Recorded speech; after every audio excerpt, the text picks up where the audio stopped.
As we all know, shortly the construction is going to begin to renovate and add on to St. David's School so that the populations of Laura Secord and St. David's can be combined probably a year from now by the time construction is finished.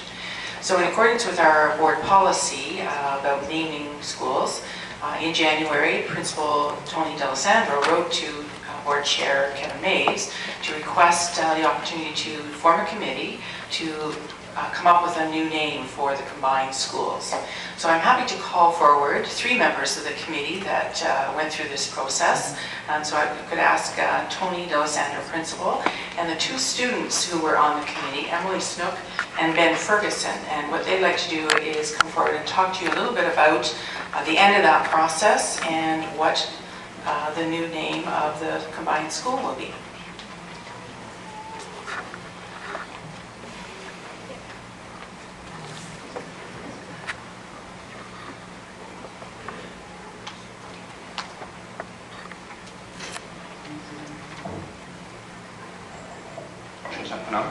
Good evening, everyone. We're extremely pleased to be here this evening for our unveiling. Our committee worked extensively getting feedback from our community, from our students, and I'm going to turn it over momentarily to both of our students, Emily Snook and Bennett Ferguson. We're going to give you the 4 finalists that our committee came up with, and then we're going to step down to the bottom and we're going to unveil for everyone and the public and the news media what the name of the site at 1344 York Road will be for the future. St. David's. St. David's was the first public school ever established in the Niagara area. First built by Major Francis Goring in 1790, the school was a 1-room log building. Construction costs amounted to £1, 12 shillings, or the equivalent today of about $5. Since St. David's was the temporary capital of Upper Canada for a couple of years during the War of 1812, it was the target of many attacks. In 1814, most of St. David's, including the school, was burnt to the ground. A new school was built near the present location of the United Church. In 1871, a new 1-room stone school was built in the village on the present location. This school was on land donated by David Jackson Lowry, whose descendants attended St. David's. About the beginning of World War I, a brick 2-roomed addition was added. These rooms are presently used by the grade 7 and 8 classes. In 1953, the old 1-room school was removed and 2 new classes and a playroom were added. A 3rd addition was complete in 1960. In the fall of 1990, the Lincoln County Board decided to add a gymnasium addition to St. David's. Grant Sauter was selected as the architect, and the construction was awarded to Rising Construction. Construction began in September 1991. It was appropriate then that the school's thorough renovation, construction of a new library and computer room, construction of offices, and creation of a new entrance would also be awarded to Grant Sauter. This work was begun in the summer of 1994. While the building has changed over the many years of its existence, the inquiring students, the dedicated teachers, and strong community support has remained steadfast. Laura Secord. In 1844, the Old Stone School, named in honor of heroine Laura Ingersoll Secord, and consisting of 2 classrooms and an enrollment of 120 pupils, was built on the northeast corner of the present school grounds. In 1914, the antiquated structure was replaced with a fine red brick building consisting of 2 large cloakrooms within each of the 2 classrooms, a library, teacher's room, pressure water fountains, indoor laboratories, and a basement playroom, stage, and kitchen. Increases in the school population due respectively to the construction of the Queenston generating plant and the Sir Adam Beck power plants necessitated the use of the stage and the auditorium as classrooms. In 1953, a new wing composed of 2 classrooms, a hallway, and a teacher's room was constructed with another classroom being added shortly thereafter.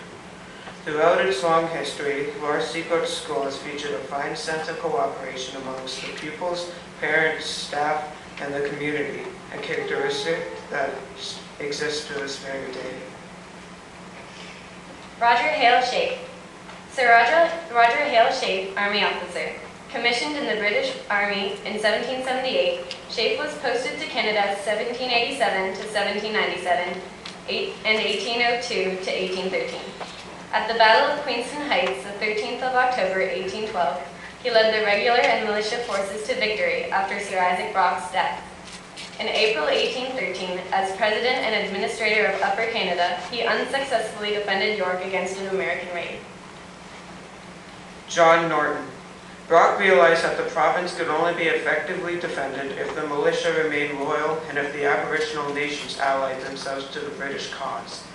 John Norton, a Scotch Cherokee man adopted by the Six Nations, and John Brant, war leaders of the Six Nations of the Grand River, led a few hundred Six Nation warriors throughout the war.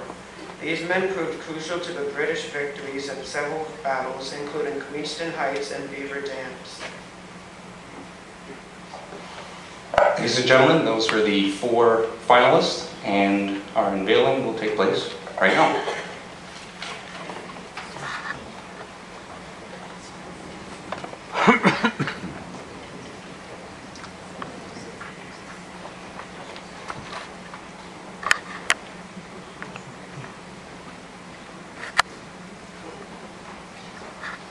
Perfect.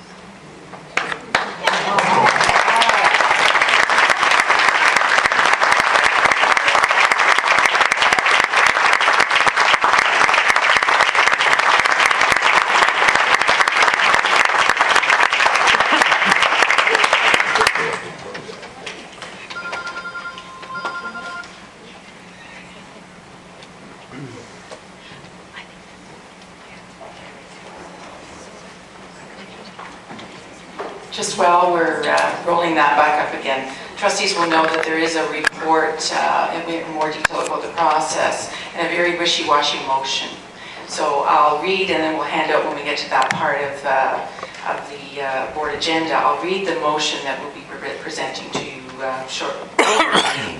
Recommended motion is that the board approve the committee's choice to name the newly renovated school St. David's Public School and to use the names Laura Secord, Roger Hale Sheaffe, and John Norton to name rooms or areas of the school, such as the library, gym, etc., at a later date. Thank you.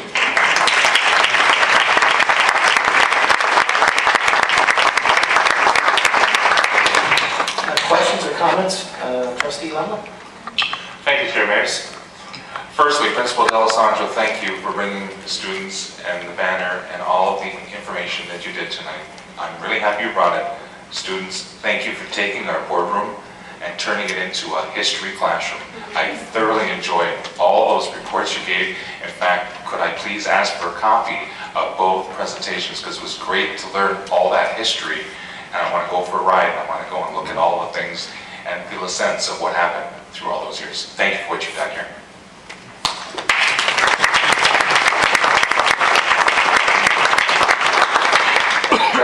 Trustee Lincoln.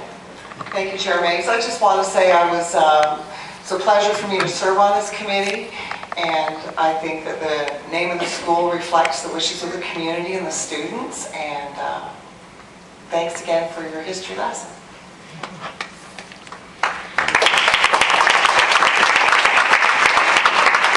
Thank you. Does anyone else have anything to add? I just like that. As going through the process myself at the Forest View School in Niagara Falls, it was a very interesting process, and especially getting suggestions from the community. But ultimately, that committee did decide, and it was you can't say, that is truly a community-driven decision. So congratulations on the new old name, and good luck when the opening comes. So thanks very much for coming this evening.